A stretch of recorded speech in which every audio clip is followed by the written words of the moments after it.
Praise the lord. హల్లెలూయా. అందరూ బాగున్నారా? ప్రభు అయిన యేసుక్రీస్తు నామములో మీ అందరికీ శుభములు. ఆన్లైన్ సంఘ ఆరాధనకు ప్రత్యేకమైన ఆహ్వానాన్ని తెలియజేస్తున్నాను. ప్రార్థనతో ఆరాధన ప్రారంభించుకుందాం. పరిశుద్ధుడా, సర్వాధికారి, గొప్ప దేవ, నీ ఘనమైన పరిశుద్ధ నామానికి స్తుతి స్తోత్రాలు తండ్రి.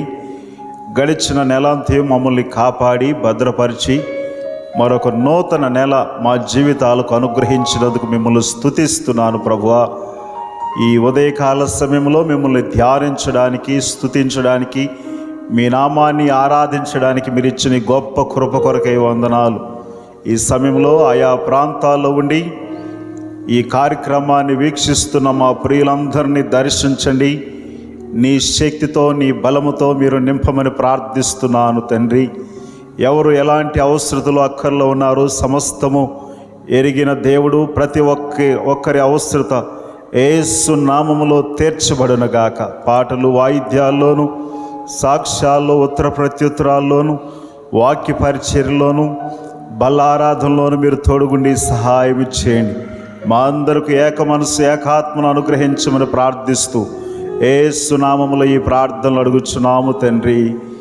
ఆమేన్, ఆమేన్, ఆమేన్, ఆమేన్. హల్లెలూయా. ఈ సమయంలో పాటలు పాడొచ్చు. ప్రభు నామాన్ని స్తుతిద్దాం. వచ్చిన వారు కలిసి పాడండి, రాని వారు రెండోసారి కలిసి పాడడానికి ప్రయత్నం చేయవలసిందిగా మనవి చేస్తున్నాను. దేవుని నామానికి స్తోత్రం కలుగును గాక. పాటలు పాడుతూ దేవుని నామాన్ని స్తుతించి మహింపరుస్తాం. మనందరికి వచ్చిన మరొక పాట, నీవు లేకుండా నేనుండాలని పాట పాడుతూ దేవుని నామాన్ని మహింపరుస్తాం. హల్లెలూయా. నీవు లేకుండా నేనుండలేను, నాకున్నవన్నీ నీవే యేసయ్యా. నీవు లేకుండా నేనుండలేను, నాకున్నవన్నీ నీవే యేసయ్యా. నా ప్రాణమా, నా ధ్యానమా, నా యేసయ్యా. నా ప్రాణమా,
దేవుని నామాన్ని స్తుతించి ఆరాధించే సమయం.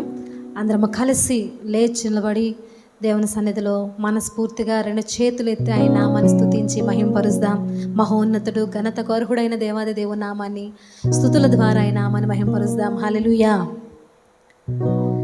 మహిమకు పాత్రుడా, ఘనతకు అర్హుడా, మా చేతులెత్తి మేము నిన్నారాధించుము. మహిమకు పాత్రుడా, ఘనతకు అర్హుడా, మా చేతులెత్తి మేము నిన్నారాధించుము. మహోన్నతుడా, అద్భుతాలు చేయువాడా, నీ వంటి వారెవరు? నీ వంటి వారెవరు? మహోన్నతుడా, అద్భుతాలు చేయువాడా, నీ వంటి వారెవరు?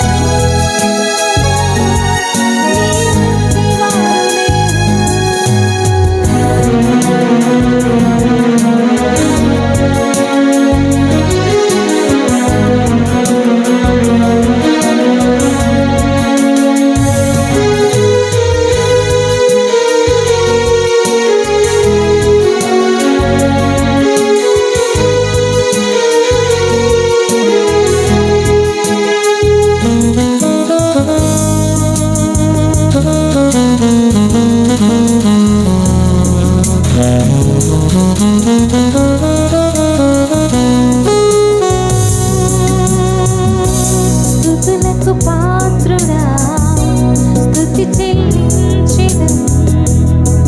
నీ నామమెంతో గొప్పది, మేము ఆరాధించుము. స్తుతులకు పాత్రుడా, స్తుతి చెల్లించెదం. నీ నామమెంతో గొప్పది, మేము ఆరాధించుము. మహోన్నతుడా, అద్భుతాలు చేయువాడా, నీ వంటి వారెవరు?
హల్లెలూయా. మంచి పాటలు ఆరాధనలో మనం నడిపించబడ్డాం. ఈ సమయంలో సాక్ష్యాలకు సమయం. మీ జీవితాల్లో దేవుడు చేసిన ప్రతి మేలును బట్టి, కార్యాలను బట్టి మీరు సాక్ష్యాలు చెప్పే సమయం. అయితే ఇది ఆన్లైన్ కార్యక్రమం కాబట్టి వీడియో కానీ ఆడియో కానీ మీ సాక్ష్యాలు రికార్డ్ చేసి మాకు పంపించండి. వాటిని బట్టి మనం అందరం కలిసి ప్రభు నామాన్ని స్తుతిద్దాం. ఈ సమయంలో మీరున్న స్థలాల్లోనే లేచి నిలబడండి. కీర్తనల భాగాన్ని చదువుకుందాం. 23వ కీర్తన నాతో కలిసి అందరూ చెప్పండి. యెహోవా నా కాపరి, నాకు లేమి కలుగదు. పచ్చిక గల చోట్లను ఆయన నన్ను పరుండజేయుచున్నాడు. శాంతికరమైన జలముల యొద్ద నన్ను నడిపించుచున్నాడు. నా ప్రాణమునకు ఆయన సేద తీర్చుచున్నాడు. తన నామమును బట్టి నీతి మార్గములలో నన్ను నడిపించుచున్నాడు. గాఢాంధకారపు లోయలో నేను సంచరించినను ఏ అపాయమునకు భయపడను. నీవు నాకు తోడయ్యుందువు. నీ దుడ్డు కరయు నీ దండమును నన్ను ఆదరించును. నా శత్రువుల ఎదుట నీవు నాకు భోజనము సిద్ధపరచుదువు. నూనెతో నా తల అంటియున్నావు. నా గిన్నె నిండి పొర్లుచున్నది. నేను బ్రతుకు దినములన్నీయు కృపాక్షేమములే నా వెంట వచ్చును. చిరకాలము యెహోవా మందిరములో నేను నివాసము చేసేదను. దేవుడి పరిశుద్ధ వాక్కులు మన కొరకు దీవించునుగాక. ఆమేన్. ప్రార్థించుకుందాం. దేవుడు మన జీవితాల్లో చేసిన ప్రతి మేలును బట్టి ప్రభువుని స్తుతిస్తూ ఆయన తన వాక్కుల చేత మనల్ని దర్శించినట్లు, ధైర్యం ఇచ్చినట్లు, బలపరచునట్లు ప్రార్థిద్దాం. యేసు మీకు వందనములు, స్తోత్రాలు తండ్రి. ఈ ఆన్లైన్ కార్యక్రమాన్ని వీక్షిస్తున్న మా ప్రియులనందరినీ మీరు జ్ఞాపకం చేసుకునండి. ఎవరు ఎలాంటి అవసరతల్లో, అక్కర్లలో, సమస్యల్లో, ఇబ్బందుల్లో ఉన్నారు, సమస్తం ఎరిగిన దేవుడు మా ప్రభువా. మా ప్రియులతో మీరుండండి. నీ కృపలతో, మీ శక్తితో నింపమని ప్రార్థిస్తున్నాను ప్రభువా. ఆయన వారి జీవితాల్లో చేసిన ప్రతి మేలును బట్టి, ప్రతి కార్యాన్ని బట్టి, ప్రతి అద్భుతాన్ని బట్టి మిమ్మల్ని స్తుతిస్తున్నాను ప్రభువా. ఈ సమయంలో మీ వాక్కులు మేము ధ్యానిస్తుండగా నాయనా తండ్రి, నీ శక్తితో మమ్మల్ని నింపండి. మీ ఆత్మతో అభిషేకించండి. వినే చెవులు, గ్రహించే మనస్సు ప్రతి ఒక్కరికి అనుగ్రహించండి ప్రభువా. వాక్యాన్ని అనుసరించే జీవితాలు నొసగమని యేసు నామములో ఈ ప్రార్థనలు అడుగుచున్నాము తండ్రి. ఆమేన్, ఆమేన్, ఆమేన్, ఆమేన్. దేవునికి స్తోత్రం. హల్లెలూయా. అందరూ బాగున్నారా? ప్రభు అయిన యేసుక్రీస్తు నామములో మీ అందరికీ శుభములు. మీ కొరకు మేము ప్రార్థిస్తున్నాం. మీ క్షేమము కొరకు, మీ ఆరోగ్యాల కొరకు, మీ భద్రత కొరకు మేము అనునిత్యము ప్రార్థిస్తున్నాం. మీలో చాలామంది జూమ్లో పాల్గొంటున్నారు మార్నింగ్ డివోషన్లో. అందును బట్టి ప్రభు నామానికి మహిమ కలుగును గాక. దేవుని వాక్యాన్ని ధ్యానించుకుందాం. పరిశుద్ధ గ్రంథము నుండి యోహాను సువార్త 14వ అధ్యాయము 1 నుండి 3 వచనాలు చదువుకుందాం. యోహాను సువార్త 14వ అధ్యాయము 1 నుండి 3 వచనాలు. మీ హృదయమును కలవరపడనీయుకుడి. దేవుని యందు విశ్వాసముంచుచున్నారు, నా యందును విశ్వాసముంచుడి. నా తండ్రి ఇంట అనేక నివాసములు కలవు. లేని ఎడల మీతో చెప్పుదును. మీకు స్థలము సిద్ధపరచి వెళ్ళుచున్నాను.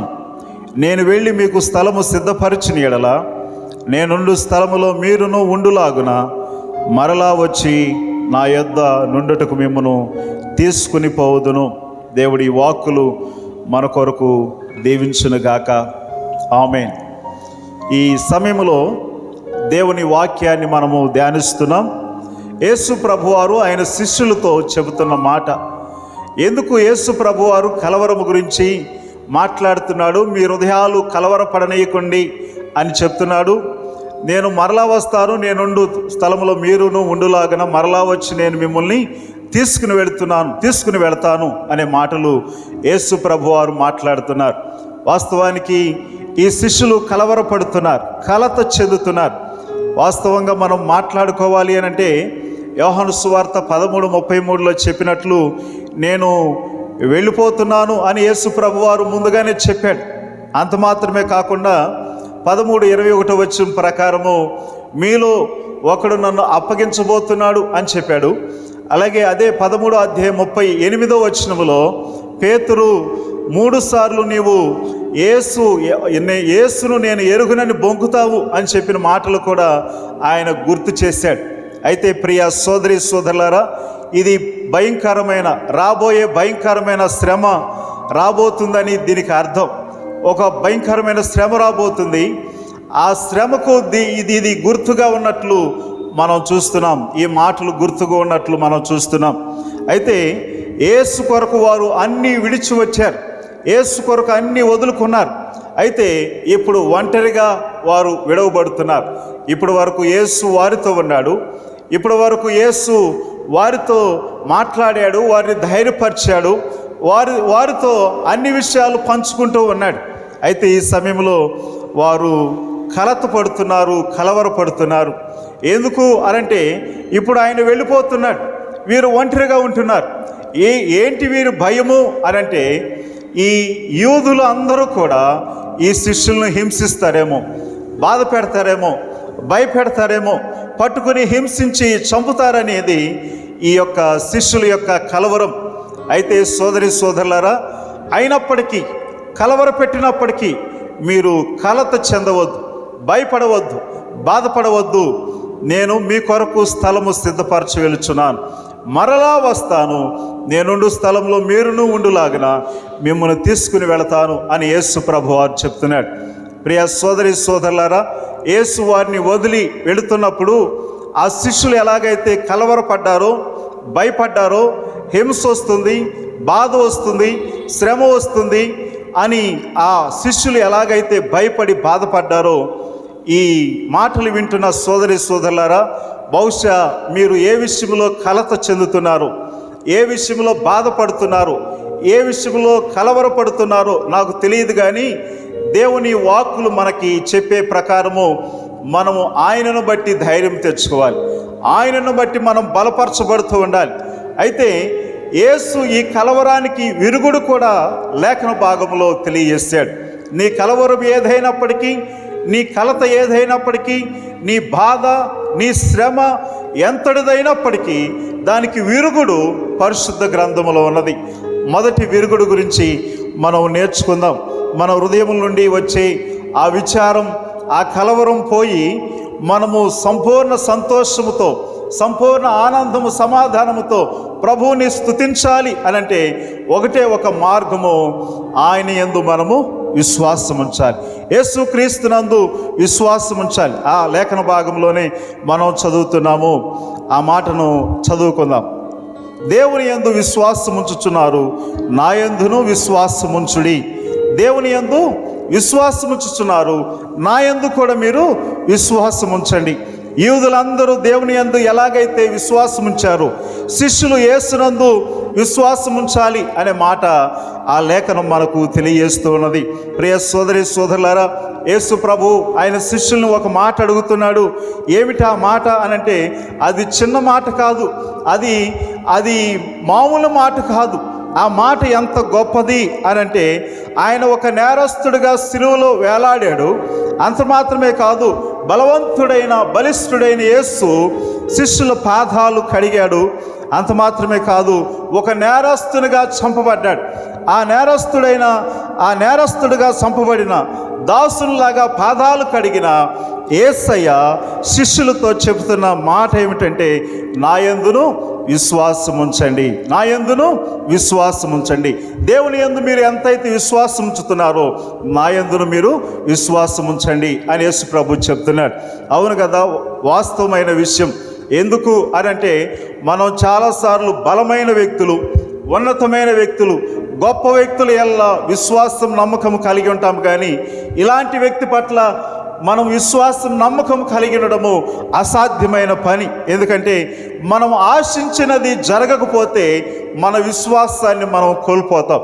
నీ జీవితంలో నీవు ఆశించింది నీకు దొరకకపోయినా, నీవు ఆశించింది నీవు అనుకున్న సమయంలో నీకు అందకపోయినా నీవు విశ్వాసాన్ని కోల్పోయే ప్రమాదం ఉన్నది. యేసు ప్రభువుని శిష్యులు చాలా గొప్పగా ఊహించుకున్నారు, చాలా ఉన్నతంగా ఊహించుకున్నారు. ఆయన రాజుగా వస్తాడు, ఆయన మెస్సయ్యగా వస్తాడు, ఆయన వచ్చి మమ్మల్ని విడిపిస్తాడు అని అనుకుంటే ఆయన నేరస్తుల్లో ఒకనిగా ఎంచబడి సిలువ మీద వేలాడాడు. అంత మాత్రమే కాదు, ఆ లేఖన భాగం మనకు చెప్పే మాట ప్రకారము ఆయన దాసునిలాగా తను తాను తగ్గించుకుని శిష్యుల పాదాలు కడిగారు. ఇలాంటి వ్యక్తి నా యందు విశ్వాసం ఉంచండి అని అంటే ఎలాగ విశ్వాసం ఉంచగలం? ఒకసారి మీరు ఆలోచన చేయండి. మన జీవితాల్లో మనము దేవుని యందు విశ్వాసం ఉంచాలి.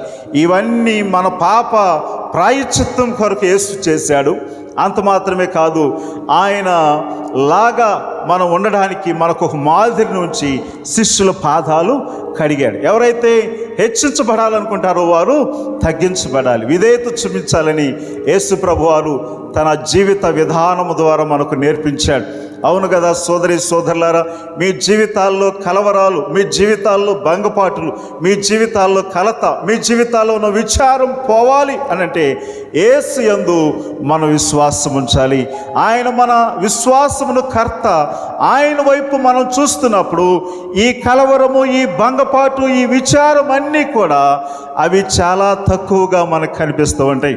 అయితే ఈ ఉదయకాల సమయంలో నేను మీకు తెలియజేసే ఒక గొప్ప మాట, దావీదు గొలియాతు కంటే చాలా చిన్నవాడు. అయితే ఆ యుద్ధములో గొలియాతు పైన విజయము సాధించాడు. గొలియాతు పైన విజయం సాధించిన దావీదు చాలా చిన్నవాడు. అయితే దావీదు విశ్వాసములో చాలా గొప్పవాడు, విశ్వాసములో చాలా ఉన్నతమైన వ్యక్తి దావీదు. అయితే ప్రియ సోదరి సోదరులారా, మన జీవితాల్లో మీ విశ్వాసము ఏ మోతాదులో ఉన్నది, ఏ పరిధిలో ఉన్నది, ఒకసారి మిమ్మల్ని మీరు పరిశీలన చేసుకునండి. ఎంత విశ్వాసం దేవుని మీద ఉంచుతున్నారు? అంతకంటే విశ్వాసం మనము దేవుని మీద రెట్టింపు చేయవలసిన పరిస్థితులు ఈ ప్రస్తుత దినాలు. కాబట్టి దావీదులాగా గొప్ప విశ్వాసాన్ని మనము కలిగి ఉందాం. గొప్ప విశ్వాసముతో ప్రభువుని వెంబడిద్దాం. మీ విశ్వాసము మీ కలవరానికి విరుగుడు మందు అన్నమాట. మీ విరుగుడు మందు ఏదైనా ఉంది అంటే అది మీ విశ్వాసం. కాబట్టి మీ ప్రతి విచారం పోతుంది దేవుని యందు విశ్వాసం ఉంచినట్లయితే. లేఖన భాగము మనకి నేర్పే ఒక అద్భుతమైన మాట ఏమిటంటే, ఆ యుద్ధానికి వెళ్ళినప్పుడు సౌలు దావీదుతో అన్న మాట చూస్తే అతనికి నిరాశ, నిరుత్సాహం. మనబోటోళ్ళు ఉంటే అవును నా వల్ల ఇది కాదు అని వెనుదిరిగి వచ్చేస్తాం, నీవు బాలుడువు అనని సౌలు దావీదును అన్నప్పుడు దావీదు ఏమాత్రము కూడా నిరాశపడలేదు. ప్రియ సోదరి సోదరులారా, దావీదులో ఉన్న విశ్వాసమే యుద్ధానికి తీసుకువెళ్ళింది, యుద్ధములో సైన్యానికి ముందు నిలబెట్టింది, గొలియాతును ఓడించేటట్లు చేసింది. కాబట్టి నేను నా జీవితంలో ఎలాంటి భయంకరమైన పరిస్థితి అయినా, ఎంత భయంకరమైన ప్రతికూల పరిస్థితులు మన చుట్టూ అలుముకున్నప్పటికీ మనం విశ్వాసముతో ప్రభు వైపు చూసినట్లయితే ఈ లోకమును జయించిన విశ్వాసము ఎవరిది? దేవుని స్తోత్రం, హల్లెలూయా. కాబట్టి దేవుడు ఈ లోకమును జయించాడు. మన విశ్వాసము ద్వారా లోకాన్ని జయించగలము. మన చుట్టూ ఉన్న ప్రతికూలతలన్నిటి మీద విజయాన్ని సంపాదించగలము. నమ్మితే ప్రభువుని స్తుతిద్దాం. హల్లెలూయా, హల్లెలూయా. కాబట్టి ప్రియ సోదరి సోదరులారా, దేవుని యందలి విశ్వాసము మనకి గొప్ప ధైర్యాన్ని ఇస్తుంది. దేనినైనా ఎదుర్కోవడానికి, దేనినైనా చేయడానికి మనకి ధైర్యాన్ని ఇస్తుంది. అంత మాత్రమే కాదు, తెగింపునిస్తుంది దేవుని కొరకు ఏదైనా చేయడానికి. కాబట్టి దేవుని యందలి విశ్వాసం ఉంచడం మానొద్దు. ఎలాంటి పరిస్థితి అయినా ఆయన చూసుకుంటాడు, ఆయన కాపాడతాడు, ఆయన సంరక్షిస్తాడన్న నమ్మకంతో మనం ముందుకు సాగుదాం. మీ విచారం ఏదైనప్పటికీ, మీ కలవరం ఏదైనప్పటికీ దేవుని యందలి విశ్వాసం ఉంచండి, అదే దానికి విరుగుడు. లేఖన భాగంలో లూకాసు వార్త 17వ అధ్యాయము 5వ వచనములో మా విశ్వాసము వృద్ధి పొందించు అని శిష్యులు కాదు అడిగేది, అపోస్తులు దేవుని అడుగుతున్నారు. అవును కదా, మన జీవితంలో మనం నేర్చుకునే గొప్ప సత్యం ఏమిటంటే, మనకున్న పరిస్థితులను బట్టి మన విశ్వాసము కొద్ది కొద్దిగా దిగజారిపోతూ ఉంటుంది. అయితే ఇక్కడ అపోస్తులు దేవుని అడుగుతున్నారు. అన్ని విషయాల్లో నైపుణ్యత కలిగిన వారు దేవుని దగ్గరకు వచ్చి మా విశ్వాసాన్ని వృద్ధి పొందించు అని అంటున్నారు. అయితే అరాకొర విశ్వాసంతో ఉన్న మనము ఇంకెంత ఎక్కువగా ప్రార్థన చేయాలి, ఇంకెంత ఎక్కువ దేవుని మీద విశ్వాసాన్ని చూపించాలో మీరు ఆలోచన చేయండి. కాబట్టి మనము విశ్వాసం ఉంచాలంటే ఈ లేఖన భాగాన్ని మనం చదువుతూ ఉండాలి. లేఖన భాగము మన హృదయంలో ఉండేటట్లు మనం ప్రయత్నం చేయాలి, వాటిని కంఠస్థం చేయాలి. హృదయం అనే పలక మీద వాటిని మనం రాసుకోవాలి. వినుట వలన విశ్వాసము కలుగును అని దైవ గ్రంథం మనకి బోధిస్తూ ఉన్నది. ప్రియ సోదరి సోదరులారా, ఈ అపోస్తుల్లాగా మా విశ్వాసాన్ని వృద్ధి పొందించు అని ప్రార్థన చేయవలసిన పరిస్థితులు ఇప్పుడున్న పరిస్థితులు. ఇకపోతే మన హృదయంలో ఉండే కలత, విచారం పోవడానికి రెండవ మెడిసిన్ ఏంటి అనంటే పరిశుద్ధాత్మ దేవుడు. పరిశుద్ధాత్మ దేవుడు మనకి ఎలాగూ సహాయం చేస్తాడు. పరిశుద్ధాత్మ దేవుడు మన విచారాన్ని ఎలాగూ పోగొడతాడు. పరిశుద్ధాత్మ దేవుడు మనలో ఉన్న కలవరాన్ని ఎలాగూ ఆయన పారద్రోలతాడు అని ఆలోచన చేస్తే పరిశుద్ధాత్మ దేవుడు నిరంతర స్నేహితుడు మనకి. ఆయన యేసు ప్రభువు మనకి ఏ సంగతులైతే బోధించాడు, యేసు ప్రభు ఏ విషయాలైతే మనకు బోధించాడో ఆ విషయాలన్నిటినీ పరిశుద్ధాత్మ దేవుడు మనకి గుర్తు చేస్తూ ఉంటాడు, జ్ఞాపకం చేస్తూ ఉంటాడు. కాబట్టి పరిశుద్ధాత్మ మీద మనం ఆధారపడుతూ ఉండాలి. అంత మాత్రమే కాదు, పరిశుద్ధాత్మ నింపుదల కొరకు, పరిశుద్ధాత్మ నడిపింపు కొరకు మనం ప్రార్థన చేయాలి. అలాగ ఉండడానికి మనం ప్రయత్నం చేయాలి. రోమీయులకు రాసిన పత్రిక 8వ అధ్యాయము 13వ వచనం ప్రకారము పరిశుద్ధాత్మ దేవుడు మనల్ని నిత్యము రూపాంతరపరిచే ప్రతినిధి అన్నమాట. ఏ విషయాల్లో రూపాంతరపరుస్తాడు అనంటే యేసులాగా మనల్ని రూపాంతరపరుస్తాడు. యేసులాగా మారడానికి మనకి కావలసిన ఆత్మీయ వనరులన్నిటినీ పరిశుద్ధాత్మ దేవుడు సమకూరుస్తాడు. వాక్య భాగం అంటుంది కదా, పిల్లలారా, క్రీస్తు యొక్క స్వారూప్యము మీలో కనిపించేంత వరకు నాలో ప్రసవ వేదన కలుగుతుంది అనే మాట. మనము ఎలాగ మారాలి? క్రీస్తు స్వారూప్యంలోనికి మారాలి. దానికి సహకరించే వనరేంటి? పరిశుద్ధాత్మ దేవుడు. పరిశుద్ధాత్మ మీద నీవు ఆధారపడితే, పరిశుద్ధాత్మ మీద నీవు పూర్తిగా డిపెండ్ అయినట్లయితే ఏ కలవరానికి, ఏ విచారానికి నీవు బాధపడవు, భయపడవు, ఆందోళన చెందవు. ఇకపోతే లేఖనం చెప్పే మాట అపోస్తుల కార్యములు 16వ అధ్యాయము 6 నుండి 10 వచనాల్లో రాయబడిన మాటల ప్రకారము మన పరిచర్యల్లో అలాగే మన జీవితాల్లో దిశ నిర్ధారకుడు పరిశుద్ధాత్మ దేవుడు. మన జీవితాల్లో మనం ఏం చేయాలో, మన జీవితాల్లో మనం ఎలాంటి నిర్ణయాలు తీసుకోవాలో పరిశుద్ధాత్ముడు మనకి సహాయం చేస్తాడు. ఆయన చిత్తానుసారమైన నిర్ణయాలు, ఆయన ఉద్దేశానుసారమైన నిర్ణయాలు మనం తీసుకున్నట్లు పరిశుద్ధాత్మ దేవుడు మనకి సహాయం చేస్తాడు. కాబట్టి నిరంతరం మనం చేయాల్సిన పని ఏంటంటే విశ్వాసం ఉంచాలి. రెండవ విషయం ఏమిటి అని అంటే మనము పరిశుద్ధాత్మ మీద ఆధారపడాలి. దేవా, నీ ఆత్మతో నింపు, నీ శక్తితో నింపు, నీవు నన్ను బలపరచు నాయనా, నీ ఆత్మ చేత అభిషేకించు ప్రభువా అని మనం ప్రార్థన చేస్తూ ఉండాలి. ఇకపోతే మన జీవితాల్లో మనకి విచారానికి విరుగుడు మెడిసిన్ ఏంటి అని అంటే వాక్య భాగం చెప్పే మాట 14వ అధ్యాయం 2వ వచనంలో, నేను మీకు స్థలము సిద్ధపరచ వేడుచున్నాను. అంటే మన భవిష్యత్తు దేవుని చేతిలో ఉన్నది అని మనం అందరము నమ్మి తీరాలి. వాక్యం అదే సంగతి మనకు తెలియజేస్తుంది. మనల్ని ఎక్కువగా కలవరపరిచేది ఏది అనంటే మన భవిష్యత్తు, మన బిడ్డల భవిష్యత్తు. ఏమవుతుందో, ఏం జరుగుతుందో, ఎలా ఉంటామో, ఏమైపోతామో అనే ఆందోళన, కలవరము మన జీవితాల్లో ఉంటుంది. కాబట్టి యేసు ప్రభు చెప్పిన మాట ప్రకారము ఆయన మనకు స్థలము సిద్ధపరచడానికి వెళ్ళాడు.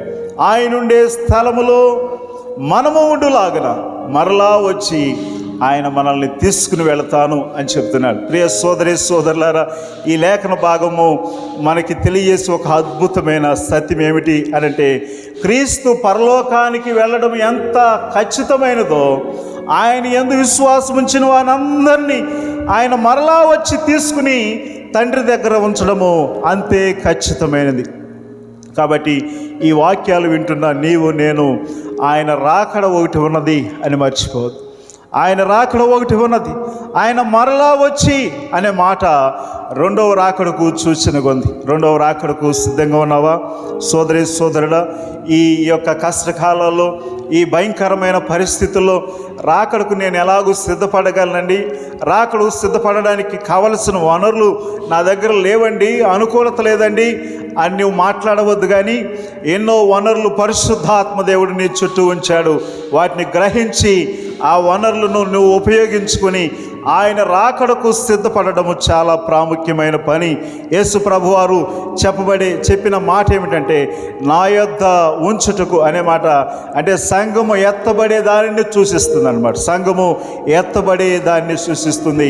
కాబట్టి ఈ మాటలు వింటున్న సహోదరులారా, మనం ఒకరోజు ఎత్తబడబోతున్నాము. ఎత్తబడే గుంపులో మనం ఉన్నామా లేదా? ఆ విశ్వాసం, ఆ నిరీక్షణ మనలో ఉందా లేదా? ఒకసారి మిమ్మల్ని మీరు పరిశీలన చేసుకోనండి. ఈ అంత్య దినాల్లో, రాకడ దినాల్లో ఉన్న మనకి కావలసింది ఆయన యందు విశ్వాసం ఉంచడము, పరిశుద్ధాత్మ దేవుని మీద ఆధారపడము, ఆ స్థలంలో నేను ఉంటానన్న నిరీక్షణ మనము కలిగి ఉండడము మనల్ని ఈ భూమి మీద సజీవుల లెక్కలో ఆరోగ్యవంతులుగా ఉంచుతుంది, బలపరుస్తుంది, ధైర్యాన్ని ఇస్తుంది, నెమ్మదినిస్తుంది, సంతోషాన్ని ఇస్తుంది. ఈ పునరుత్థాన దినాన దేవుని మాటలు వింటున్న సోదరి సోదరుడా, నీ కలవరం ఏదైనప్పటికీ, నీ కలత, నీ విచారం ఏదైనప్పటికీ ఆయన యందు విశ్వాసం ఉంచు, పరిశుద్ధాత్మ దేవుని మీద ఆధారపడు.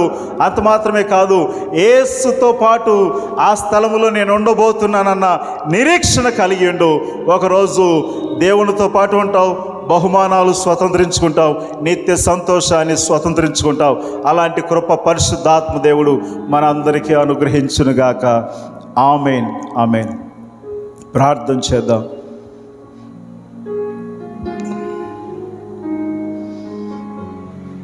పరిశుద్ధుడా, సర్వాధికారి, మహాగణుడా, మహోన్నతుడా, మహిమగల రాజా, నీకు స్తోత్రాలు తండ్రి.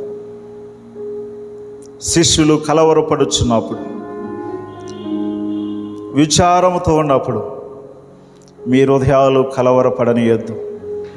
దేవుని యందు విశ్వాసం ఉంచుచున్నారు, నా యందును విశ్వాసం ఉంచండి అని చెప్పిన రీతిగా, అవును ప్రభువా, ఉన్న పరిస్థితులను బట్టి చాలా విచారం, కలవరం మా ప్రియుల జీవితాల్లో చోటు చేసుకుంది.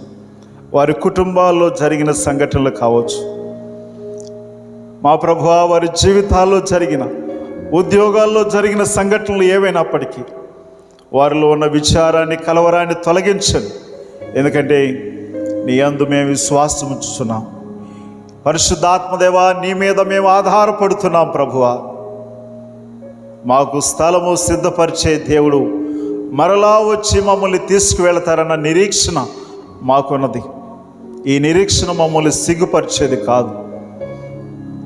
ఈ సమయంలో నేను స్తుతిస్తూ మహిమపరుస్తున్నాం. మా ప్రియుల్లో ఉన్న కలవరాన్ని తొలగించి విశ్వాసము వృద్ధి చేయండి. నీ మీద ఆధారపడినట్లు, నిరీక్షణ కలిగి ఉండినట్లు సహాయం చేయండి. నీ కృపలతో నింపి ధైర్యపరచమని ప్రార్థిస్తూ యేసు నామములో ఈ ప్రార్థనలు అడుగుచున్నాము తండ్రి. ఆమేన్, ఆమేన్, ఆమేన్. హల్లెలూయా. అందరూ ప్రార్థనలో ఉందాం.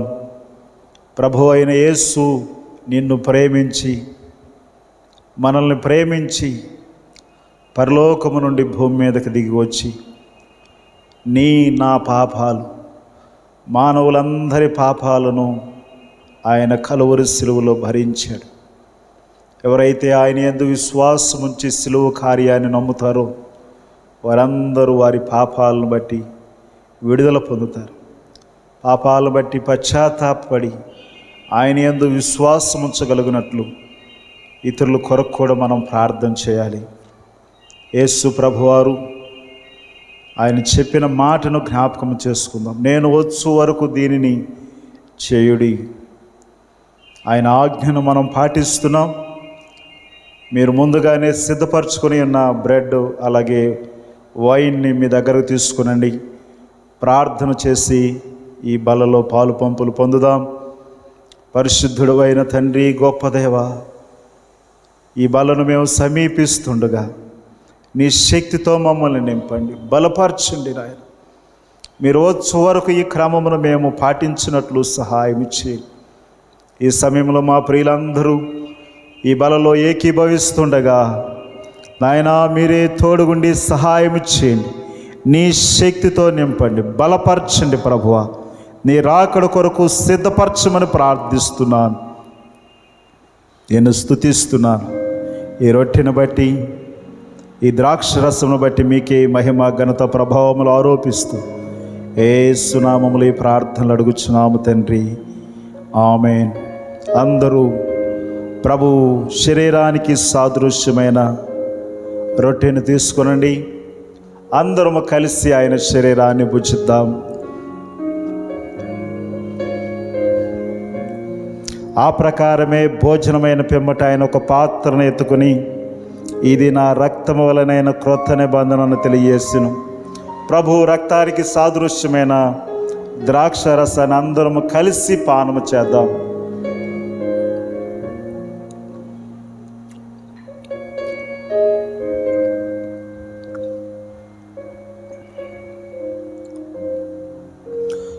ఆయన రక్తములోను శరీరములోను పాలు పంపులు పొందిన మనం అందరము 2 చేతులు పైకెత్తి ప్రభు నామానికి కృతజ్ఞతాస్తుతులు తెలియచేద్దాం. హల్లెలూయా, హల్లెలూయా.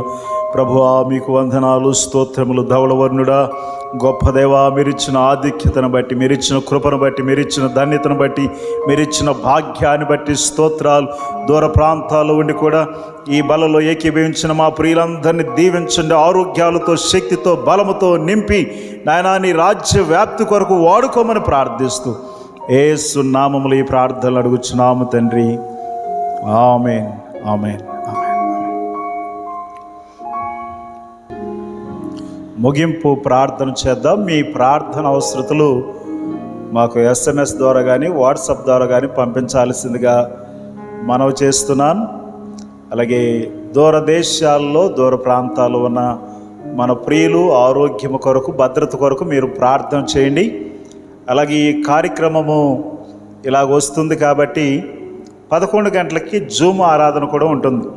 ఆదివారం 11 గంటలకు జూమ్ ఆరాధన. ప్రతి ఆదివారం జూమ్ ఆరాధన జరిగేటప్పుడు కూడా మీరు ప్రభు బలలో పాలు పంపులు పొందవచ్చు. ప్రభు బలను సిద్ధంగా మీరు ఉంచుకోనండి. అలాగే ప్రతి ఉదయము 5 గంటలకు జూమ్ మార్నింగ్ డివోషన్ ఉంటుంది. చాలామంది పాల్గొని దీవించబడుతున్నారు. మీరు కూడా పాల్గొనండి, దైవాశీర్వాదాలు పొందండి. ఈ అంత్య దినాల్లో, రాకడ దినాల్లో మనం ఉన్నాం కాబట్టి మనము ఈ జూమ్ ద్వారా సహవాసముగా కూడుకొని కుటుంబాల కొరకు, సమాజము, సంఘము, దేశము కొరకు, క్షేమము కొరకు మనము ప్రార్థన చేయవలసిన వారమే ఉన్నాం. రాని వారిని కూడా ప్రోత్సహించండి. అలాగే ఈ కార్యక్రమాన్ని సపోర్ట్ చేయండి, లైక్ చేయండి, షేర్ చేయండి, సబ్స్క్రైబ్ చేయండి. మీరు అనేకులకు దీవెనకరంగా ఉండాల్సిందిగా మనవి చేస్తున్నాను. ప్రార్థించుకుందాం. అలాగే మీ ఆన్లైన్ కానుకలు చాలామంది పంపిస్తున్నారు. అవి సంఘానికి అలాగే పరిచర్యకి ఎంతో దీవెనకరంగా ఉన్నాయి. ఇంకా పంపించిన వారు మీ యొక్క ప్రథమ ఫలాలు, దశమ భాగాలు, కానుకలను మీరు పంపించాల్సిందిగా మనవి చేస్తున్నాను. ఎంతోమంది దేశవ్యాప్తంగా, రాష్ట్ర వ్యాప్తంగా, ఈ పట్టణాలు, ఈ పరిసర ప్రాంతాలు ఎంతోమంది దైవ సేవకులు ఆర్థిక ఇబ్బందులతో ఉన్నారు. కొంతమంది విశ్వాసులైతే ఉద్యోగాలు పోయి హాఫ్ శాలరీతో బ్రతుకుతున్నారు. వారందరికీ మన సంఘము నుండి మన చేతనైనంత సహాయాన్ని మనము చేద్దాం. మీరందరూ మీ హస్తాలు తో మీరు సహకరించాల్సిందిగా మనవి చేస్తున్నాను. ప్రార్థించుకుందాం. చివరిగా, పరిశుద్ధుడు అయిన మా తండ్రి, మా రక్షక, మీ గొప్ప నామాన్ని బట్టి స్తుతిస్తున్నాం మా ప్రభువా. మీరు మా పట్ల జరిగిస్తున్న ప్రతి మేలును బట్టి, ప్రతి కార్యాన్ని బట్టి, ప్రతి అద్భుతాన్ని బట్టి స్తోత్రాలు. ఈ కార్యక్రమాన్ని వీక్షిస్తున్న మా ప్రియులు దీవించండి. వ్యాధులతో, బాధలతో, అనారోగ్యముతో, అస్వస్థతతో బాధపడుతుండగా నజరేయుడైన యేసు నామములో మీ శక్తిని విడుదల చేస్తున్నాను. బాగుపడమని ఆజ్ఞాపిస్తున్నాను. మీరు బలపరచమని ప్రార్థిస్తున్నాను. ఉద్యోగాల కొరకు ఎదురు చూస్తున్న బిడ్డలను మా ప్రభువా తండ్రి, దాని గర్భవతులుగా ఉన్న బిడ్డలను మా ప్రభు, వివాహాల కొరకు ఎదురు చూస్తున్న బిడ్డలను, దాని హాఫ్ శాలరీతో ఇబ్బంది పడుతున్న బిడ్డలను, ప్రమోషన్ కొరకు ఎదురు చూస్తున్న బిడ్డలను దర్శించండి. ఆయన కుటుంబాల వ్యక్తులను కోల్పోయి శోక సముద్రములో, దుఃఖములో మునిగిపోయిన మా ప్రియులను దర్శించండి, ఆదరించండి, ధైర్యపరచండి, బలపరచండి మా ప్రభువా. మా యేసయ్యా, నాయనా తండ్రి, మా సంఘములో ఉన్న చిన్న బిడ్డల కొరకు ప్రార్థిస్తున్నాం. మా దేశంలో ఉన్న చిన్న బిడ్డల కొరకు, యవనస్తుల కొరకు, నడివయస్కులు, వృద్ధుల కొరకు ప్రార్థిస్తున్నాం మా ప్రభువా. ఈ థర్డ్ వేవ్ ప్రారంభమవుతుందని వార్తలు వింటున్నాం. యేసు నామములో పొమ్మని గద్దిస్తున్నాను. పరిశుద్ధాత్ముడా, నీకు వందనాలు, స్తోత్రాలు తండ్రి. నీ గొప్ప కార్యాలు, నీ అద్భుతమైన కార్యాలు మా దేశంలో జరిగించండి. మా దేశాన్ని బాగు చేయండి నాయన. మా దేశాన్ని ముట్టండి ప్రభువా. మా దేశం మీదకి మీ హస్తాన్ని చాపమని ప్రార్థిస్తున్నాను ప్రభువా. మీరు స్వస్థపరచండి, స్వస్థపరచండి. ఇంకా మా ప్రభువా నాయనా తండ్రి, సేవ చేసే వ్యక్తులను లేపండి, ప్రార్థించే వ్యక్తులను లేపండి, ఇతరులకు సహకరించే వ్యక్తులను లేపండి. మా యేసయ్య ప్రభుత్వం ఎన్నో తండ్రి చర్యలు తీసుకుంటుంది, ఎన్నో భద్రతలు తీసుకుంటుంది, ఎన్నో నిర్ణయాలు చేస్తుంది. ప్రభుత్వానికి సహకరించే నాయనా సైనికులను మీరు లేవనెత్తమని ప్రార్థిస్తున్నాను ప్రభువా. సమాజ ప్రజల శ్రేయస్సు కోరే మా ప్రభువా వ్యక్తులు మీరు లేవనెత్తండి. వారి గుప్పెల్ని మీరు నింపమని ప్రార్థిస్తున్నాను. వారి ధన నిధులు మీరు నింపమని ప్రార్థిస్తున్నాను. మా దేశంలో, మా పట్టణంలో ఎంతోమంది దైవ సేవకులు ఆర్థిక ఇబ్బందులతో, అనారోగ్యంతో ఉన్నారు. వారి అవసరతలు తీర్చండి, విశ్వాసులు దర్శించండి, బలపరచమని ప్రార్థన చేస్తున్నాను ప్రభువా. ఆయన ఈ సేవకు సహకరిస్తున్న మా ప్రియులు ఎంతోమంది ఉన్నారు. ఆయన తండ్రి సేవకుని కుటుంబాన్ని ప్రేమించి ఆయన ఇచ్చిన గృహాన్ని బట్టి ఆయన దానికి సహకరించిన ఆయన ప్రేమ్ సాగర్ గారి కుటుంబాన్ని మీరు దీవించండి, మేలులతో నింపమని ప్రార్థిస్తున్నాను. ఆయా రీతులుగా మాట ద్వారా, ధనము ద్వారా, పనుల ద్వారా పరిచర్యను ఆయన ప్రోత్సహిస్తున్న మా ప్రియులను, చిన్న బిడ్డలను, యవనస్తులను, స్త్రీలను, పురుషులను దర్శించమని ప్రార్థిస్తున్నాను. 11 గంటలకు జరిగే జూమ్లో మీరు ఉండండి. మా ప్రియులందరూ పాల్గొనగలుగునట్లు సహాయం చేయండి. ఇప్పటికే ఈ పరిచర్యకు సహకరిస్తున్న నాయన ప్రథమ ఫలాలు, దశమ భాగాలు, కృతజ్ఞతార్పణలు నాయన పంపిస్తున్న మా ప్రియులందరినీ కృపలతో నింపండి. నీ సన్నిధులు ఎత్తిపడుతున్నాం. ప్రతి ఒక్కరి అవసరత తీర్చి సమృద్ధి కలుగు చేయమని మా కొరకు తిరిగి రానయ్యున్న యేసు నామములో ఈ ప్రార్థనలు అడుగుచున్నాము తండ్రి, ఆమేన్. మన తండ్రి అయిన దేవుని దయ, కుమారుడైన యేసుక్రీస్తు కృప, పరిశుద్ధాత్మ యొక్క అన్యోన్య సహవాసము సన్నిధి ఇప్పుడు ఎల్లప్పుడూ సదా తోడుగుని నడిపించును గాక. ఆమేన్, ఆమేన్, ఆమేన్, ఆమేన్. దేవుడు మీ అందరినీ దీవించును గాక.